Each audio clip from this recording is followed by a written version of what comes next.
por favor tome la palabra de Dios y busque conmigo Primera de Pedro, capítulo 3, versículo 18. ¡Qué maravillosa descripción tenemos de la cruz de nuestro Señor y Salvador Jesucristo! Mas existe la pregunta: ¿cuál fue la razón de la cruz? ¿Por qué se necesitaba la cruz? Se la puedo contestar con una sola palabra, y esa palabra es pecado. El periódico de esta mañana hablaba sobre el vandalismo, las violaciones, los robos, las guerras, la pornografía, los desastres. Y cuando lee todo esto, usted nunca ve la palabra pecado. La vida es corta. La muerte es segura. El pecado es la maldición. Y Cristo es la cura. ¿Dónde está la cura? En la cruz del Señor Jesucristo. Por favor, escuche. Porque también Cristo padeció una sola vez por los pecados. ¿Y por qué la cruz? Cristo padeció una sola vez por los pecados, el justo, por los injustos, para llevarnos a Dios. ¿No es este un maravilloso versículo? Un maravilloso versículo. Hay suficiente dinamita del Evangelio en solo este para dinamitar el pecado, el odio, el dolor, la enfermedad de la vida de cualquier persona. Pero la dinamita debe ser encendida por la chispa de la fe. Deseo que hoy aprendamos exactamente cómo perdona Dios el pecado. Cómo Dios se encarga del pecado. Suponga que alguien viene y le da un puñetazo en la nariz. Después, suponga que en un acto de compasión, usted le dice a esa persona que le pegó: lo perdono. Suponga que esa persona le contesta: oh no, no hay necesidad de que me perdone, yo ya me he perdonado. Luego suponga que otra persona que presenció todo les dice: oh, ninguno de ustedes necesita preocuparse, yo ya los perdoné a ambos. Mas fue usted el que recibió el puñetazo en la nariz. Amigos, escuchen. Solo la persona que recibió el golpe puede perdonar. Entienda que el pecado es poner nuestro puño en el rostro de Dios. Y solo Dios puede perdonar el pecado. Abandone todas esas fábulas psicológicas que dicen que necesitamos perdonarnos a nosotros mismos y afirmarnos los unos a los otros. Existe un Dios santo. Dios es un Dios santo. Y el pecado es un ultraje, un reproche, una rebelión contra un Dios santo. El pecado no quedará impune sin castigo. Lo hemos mencionado una y otra vez. El texto de hoy indica tres maravillosas verdades sobre cómo Dios perdona el pecado y sobre cómo se hace cargo Dios del pecado. La primera verdad que deseo que veamos al estudiar nuestro texto, Primera de Pedro capítulo 3, versículo 18, es el sufrimiento vicario de la cruz. ¿Lo anotó? El sufrimiento vicario de la cruz. La palabra vicario significa en lugar de otro. Significa suplente, sustituto. Miremoslo. Porque también Cristo padeció una sola vez por los pecados, el justo por los injustos. Es decir, Jesús, quien es justo, quien nunca pecó, nacido de la Virgen, el sin mancha, sin pecado, Hijo de Dios, el justo, murió por los injustos. Habla de usted y de mí. Somos los pecadores. Él llegó a ser nuestro sustituto. A lo largo de la Biblia, Dios enseña la lección de la sustitución. Por el tiempo de Cristo, los sacerdotes y los levitas ya habían instituido un rango especial de pastores para criar corderos muy especiales.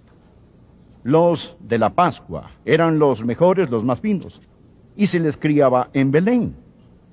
En la semana de la Pascua, esos corderos salían de los campos de Booz en Belén, subían el monte del templo y entraban por la puerta de las ovejas. para ser examinado por el sumo sacerdote, los levitas y por los otros sacerdotes. El mismo día, bajando el monte de los olivos, cabalgando sobre una asna, venía el Señor Jesucristo, el Cordero de Dios, quien luego subió el monte Moria. El mismo día, los corderos y el Cordero de Dios entraban a la ciudad. El domingo de Palmas, la Pascua, el mismo día, ese mismo día, hace tanto tiempo. Luego llegó el día cuando el Cordero de la Pascua debía ser sacrificado. A las 3 de la tarde, el sacerdote levantaba la barbilla de ese corderito sin defecto y tomando sus filosos y mortales cuchillos, le cortaba la garganta al corderito. Al mismo tiempo que esto sucedía, sobre el cruel monte Gólgota, el Cordero de Dios vertía su preciosa sangre real, roja como los rubíes, por los pecados de la humanidad. Y Jesús dijo sobre la cruz: consumado es. Está terminado. La deuda está pagada totalmente. Y sacerdotes ya pueden irse a sus casas. Levitas pueden bajar sus cuchillos. Pastores, su trabajo ha terminado, porque está hecho. Amén. Está terminado. Consumado es. Aleluya. Jesús, el Cordero de Dios, murió sobre la cruz. El propósito de la cruz es la sustitución. Y la Pascua nos lo ha mostrado en una forma muy clara y sencilla. Tenemos el sufrimiento corporal del Señor Jesús. Azotaron al Señor Jesús. Los romanos sabían cómo azotar. Ataban las manos de la víctima y la levantaban a que estuviera de puntillas para aumentar el dolor y para que la espalda quedara lisa como la seda. El instrumento de azote era un látigo con un robusto mango y con correas de cuero. Al final de las correas de cuero habían unos pedacitos de hueso, metal y vidrio ingeniosamente atados.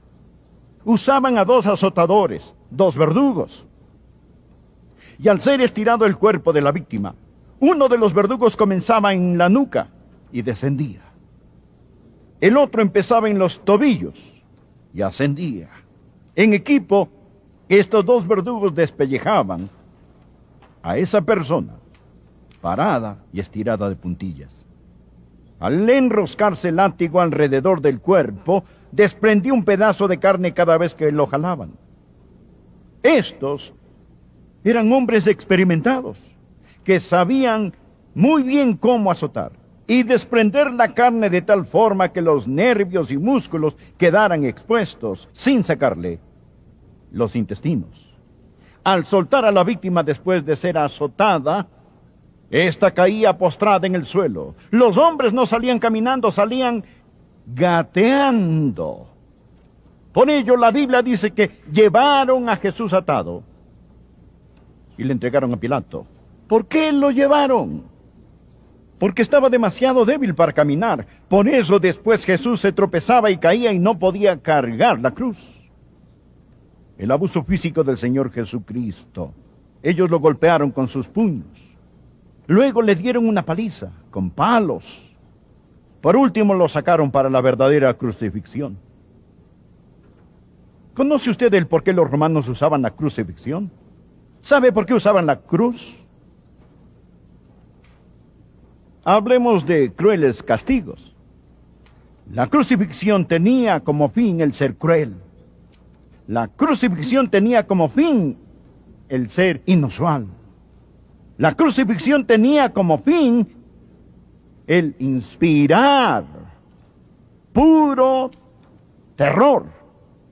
Cualquiera que veía una crucifixión decía: sea lo que sea que ocasionó tal castigo, yo no lo haré.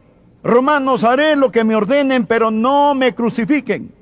De esto se trataba la crucifixión. De esto se trataba la crucifixión. ¿Ha oído la palabra excruciatos? Viene de una palabra latina. Excruci, excruciatus. Y significa salido de la cruz. De la cruz. De esta palabra viene crucifixión. Un tipo de dolor atroz que proviene de la cruz. Un dolor agudísimo. Clavaban las manos de la víctima a la cruz.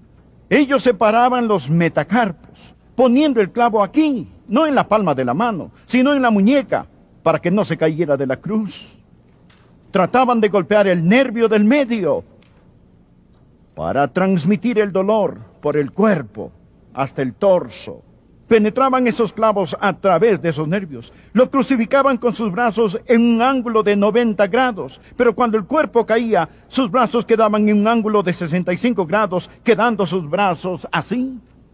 Los pies, a su vez, clavados a la cruz. El peso del cuerpo caía sobre el pecho. Y la persona crucificada comenzaba a respirar con dificultad. Por lo tanto, para poder respirar, la víctima tenía que alzar su cuerpo. Pero para hacerlo tenía que empujar contra los clavos que estaban en sus pies. La persona se encontraba entre la lucha por respirar y el agobiante dolor. Ahí hacía. Y las náuseas, trauma. Y hay un intenso dolor en cada nervio, convertido en un conducto para tal tormento. El individuo permanecía allí un agonizante largo tiempo hasta morir de una muerte atroz, atroz. Hubo la agonía física de la cruz. Hubo la agonía emocional, el sufrimiento emocional de la cruz, como predicamos la semana pasada. No solo Jesucristo bebió la copa, la contaminación del pecado, sino también llevó la corona, el castigo del pecado. Por ello, la copa y la corona nos hablan de la cruz, de Jesús bebiendo la contaminación y recibiendo el castigo. No es el que haya pecado, recuerde, el justo por los injustos, mas Él pagó el precio. ¿Y cuál era el precio? El estar separado del Dios omnipotente, omnipotente. No solo Dios el Padre se separó de su Hijo amado, sino que también en ese momento el Señor Jesús se convirtió en el objeto detestado por el Padre. Y Dios el Padre tuvo que mirarlo como mira a un pecador y tratarlo como trataría a un pecador. ¿Comprende ahora el texto de Pedro?